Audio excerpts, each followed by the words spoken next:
재봉틀 돌아가는 소리가 집안을 가득 채웁니다. 덜컹덜컹. 저는 66 박영순입니다. 이 재봉틀과 함께 보낸 세월이 벌써 30년. 손자 유치원 가방 이름표를 바느질하면서 문득 이런 생각이 들었습니다. 나는 언제까지 누군가를 위해 바느질만 하며 살까? 남편은 20년 전에 세상을 떠났습니다. 저는 그 뒤로 혼자 재봉 일을 하며 아파트 2채, 상가 하나 그리고 현금까지 억척같이 모았습니다. 남들이 보면 부자 할머니죠. 하지만 제 자식들 눈엔 저는 그냥 엄마일 뿐입니다. 당연히 희생하고 당연히 챙겨주고 당연히 돈도 대주는 사람. 며칠 전이었습니다. 오랜 친구가 누군가를 소개해줬어요. 이정수 씨 67살. 아내를 잃고 혼자 사는 분이었습니다. 처음엔 그냥 차나 한잔하자는 가벼운 만남이었는데 그분이 이렇게 물었습니다. 영순 씨, 지금 행복하세요? 저는 그 질문에 답을 못했습니다. 행복?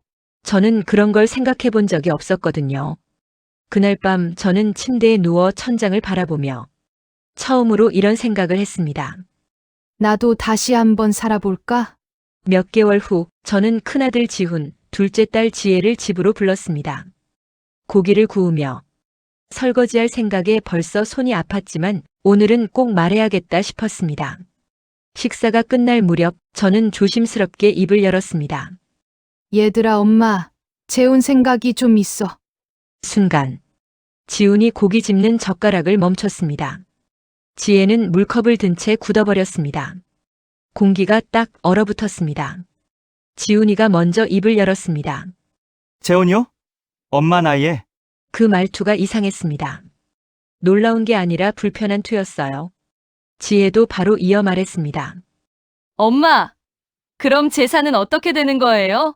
저는 귀를 의심했습니다. 재산. 제가 재혼 얘기를 꺼냈는데 첫 번째 질문이 재산이라고요? 저는 떨리는 목소리로 물었습니다. 재산은 왜? 지훈이 젓가락을 내려놓으며 말했습니다. 솔직히 말씀드릴게요. 엄마가 재혼하시면 상속 문제가 복잡해지잖아요. 지혜가 고개를 끄덕이며 거들었습니다. 맞아요. 새아버지 생겨서 재산 나눠지면 우리도 곤란해요. 그 남자, 엄마 돈 보고 접근한 거 아니에요? 저는 그 말을 들으며 속에서 무언가가 와르르 무너지는 소리를 들었습니다. 평생 이 아이들을 위해 재봉틀 앞에 앉아 허리 굽히며 일했는데 자식들은 저를 생각하는 게 겨우 이 정도였습니다. 저는 입술이 떨려서 말문이 잘 안 열렸습니다. 너희 엄마 행복은 생각 안 하니? 지훈이 한숨을 쉬며 말했습니다. 행복은 무슨, 엄마 나이에도 그런 게 있어요? 그냥 편하게 사세요. 지혜는 좀 더 단호했습니다. 재혼하려면 재산은 미리 우리한테 넘기고 하세요. 그래야 나중에 문제 없잖아요.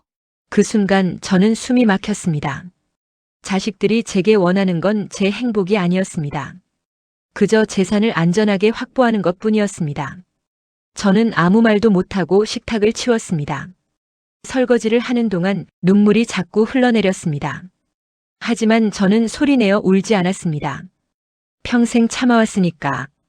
그날 밤 저는 잠을 이룰 수가 없었습니다. 침대에 누워 천장만 바라보다가 결국 일어나 재봉틀 앞에 앉았습니다. 덜컹덜컹. 이 재봉틀로 지훈 학교 체육복도 만들었고 지혜 소풍 가방도 만들었습니다.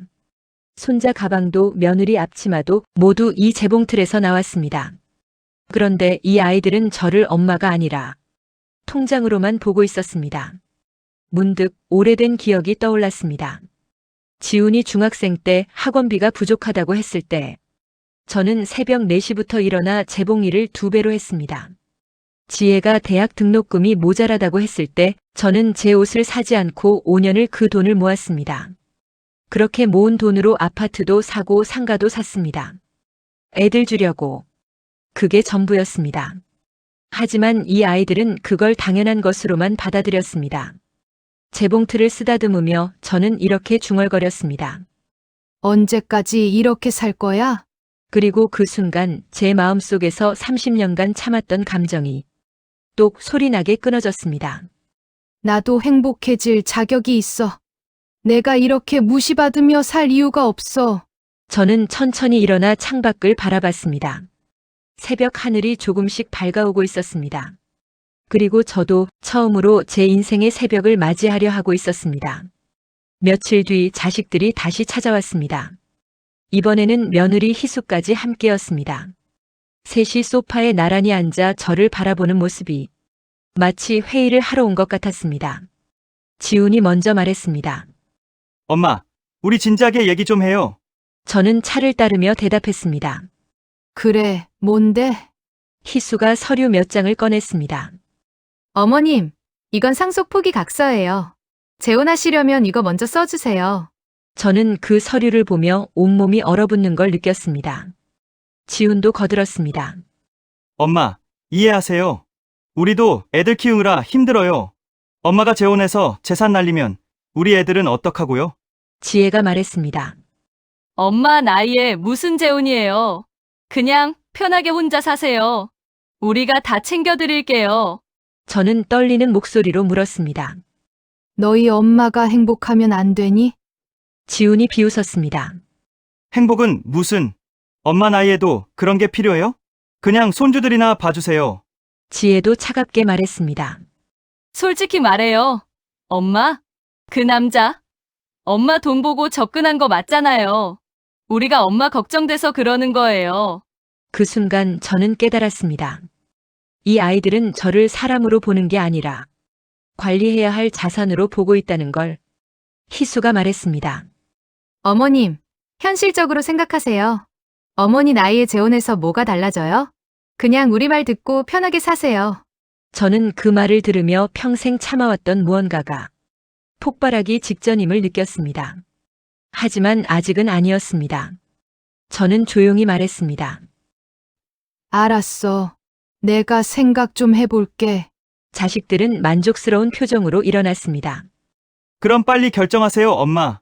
문이 닫힌 후 저는 그 자리에 그대로 앉아 한참을 움직이지 못했습니다. 그날 밤 저는 이정수 씨에게 전화를 걸었습니다. 정수 씨, 저 결심했어요. 재혼 할래요. 저랑 함께 해주실 거죠? 전화기 너머로 따뜻한 목소리가 들려왔습니다. 영순 씨, 제가 얼마나 기다렸는지 아세요? 저는 그 말을 들으며 처음으로 환하게 웃었습니다. 그리고 다음 날 자식들을 다시 불렀습니다. 저는 이미 마음의 준비를 마친 상태였습니다. 너희 말대로 엄마 재산 문제 확실하게 하자. 지훈의 눈이 반짝였습니다. 그럼 상속 포기 각서 쓰시는 거죠? 지혜도 기대에 찬 표정으로 물었습니다. 그럼 우리한테 미리 상속해 주는 거예요? 저는 그들을 천천히 바라보며 단호하게 말했습니다. 아니, 전부 정리해서 기부하려고. 순간 자식들의 얼굴이 새하얗게 변했습니다. 뭐라고요? 기부요? 엄마, 지금 제정신이세요? 저는 미소 지으며 말했습니다. 제정신이야. 아주 또렷해. 평생 너희한테 무시당하며 살았어. 그래도 언젠가는 마음 알아줄 줄 알았지. 하지만 이제 알겠다. 너희는 날 사람으로 본 적이 없어. 지훈이 소리쳤습니다. 엄마, 정신 차려요. 그 남자한테 다 뜯기면 어떡하려고요? 저는 단호하게 말했습니다. 걱정하지 마. 정수 씨는 너희처럼 내 돈 보고 만나는 사람이 아니야. 그분은 재산 없는 사람이 더 편하다고 했어. 지혜가 울먹이며 말했습니다. 엄마, 우리 애들은요? 손주들은 생각 안 해요? 저는 차갑게 대답했습니다. 너희 애들은 너희가 키워. 나는 이제 내 인생을 살 거야.